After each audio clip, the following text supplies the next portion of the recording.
বন্ধুরা এইভাবেই কিন্তু তোমরা সকলে ভালো থাকো, সুস্থ থাকো। আমাদের চ্যানেল কিষান অ্যাডভেঞ্চারে তোমাদের সকলকে কিন্তু আরও একবার স্বাগত জানাই।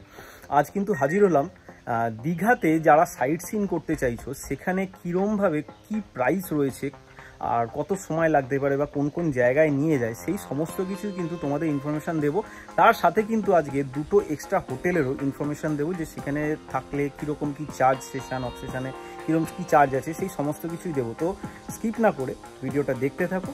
চলো ভিডিওতে ফেরা যাক।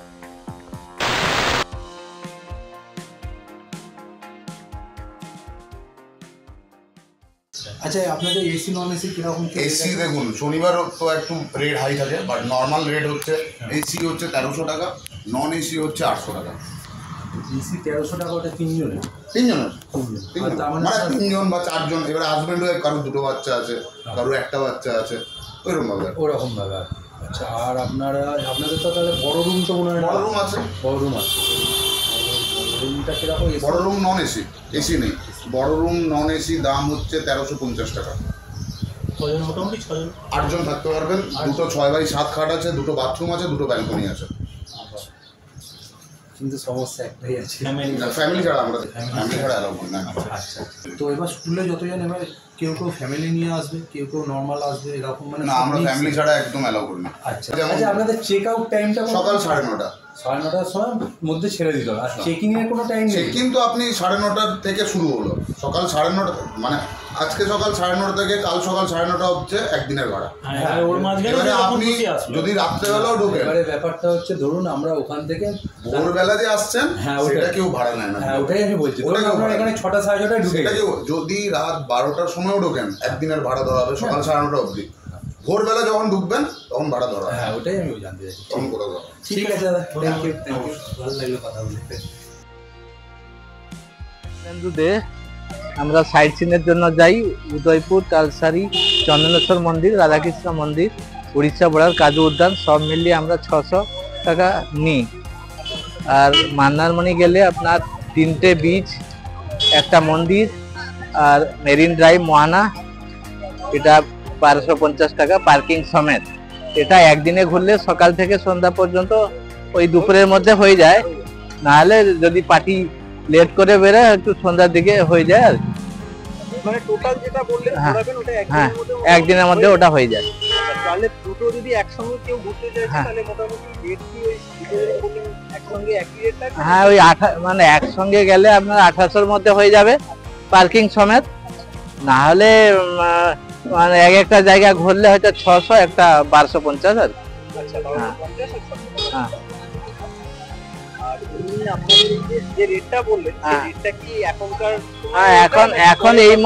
হ্যাঁ, এখন এই মুহূর্তে যেটা তেলের রেট আছে এইভাবে থাকবে, এরপরে হয়তো যদি বাড়তে পারে। আর এটা 4 জন বা ছোট গাড়ির রেটটা বললাম, বড় গাড়ি এটা হচ্ছে 750 আর 1550, মানে দুদিকের রেটটা। মন্দারমণি হচ্ছে 1550, এইদিকে 750 বড় গাড়ির রেটটা। বড় গাড়ি মোটামুটি 8 থেকে 9 জন সেটাতে যেতে পারে। হ্যাঁ, 9-10 জন যেতে পারে। হ্যাঁ, আর ছোট গাড়ি 4 থেকে 5 জন যেতে পারে, মানে 5-এর উপরে হলে বড় গাড়ি নিতে হয়। সকালবেলা কটা নাগাদ বেরোনো যায়? ওই আপনাদের সুবিধার মতো আমরা আছি। ওই আপনার 6টা থেকে তো গাড়ি আছে, আপনি 7টা 8টা গেস্ট যখন নিতে পারেন। 6টায় বেরোলে বলছেন মোটামুটি সারাদিনে নয়, আপনার 12টার মধ্যে দুদিকে কভার হয়ে যাবে। তো গেস্ট হয়তো কে ঘুমিয়েছে, লেট করছে, ওইভাবে দেরি হয়। নাহলে আমাদের কোনো দেরি নেই, হয়তো দুবেলা দুটাই করা যাবে দু সাইডে। ধন্যবাদ দাদা, ধন্যবাদ। ঠিক আছে। এই দাদার এখানে দেখে নাও যে যে জায়গাগুলো ঘুরতে নিয়ে যায়, তার সঙ্গে এখানে ফোন নাম্বার দেওয়া রয়েছে ক্যাটালগের মধ্যে। ঠিক আছে, তোমরা চাইলে যোগাযোগ করে নিতে পারো দাদার সঙ্গে অবশ্যই।